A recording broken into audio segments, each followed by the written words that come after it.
الذي يذكر الله كثيرا إذا ذهب أي مكان سيشهد له يوم القيامة، لأنه يذكر الله فيه.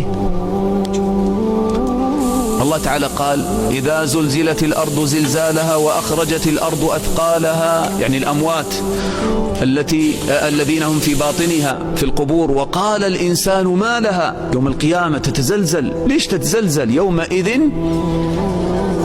شو معنى تحدث أخبارها؟ ما معنى تحدث أخبارها؟ تحدث بأعمال الناس، تقول فلان كان يصلي علي، فلان كان يذكر الله علي، وفلان كان يسرق علي، فلان كان يسب ويشتم علي. فإذا أردت أن تشهد لك الأرض بالخير دائما اعمرها بذكر الله، وأنت تمشي تذكر الله، في السيارة في الباص تذكر الله، في أي مكان تذكر الله، ستشهد لك هذه الأرض التي تمشي عليها.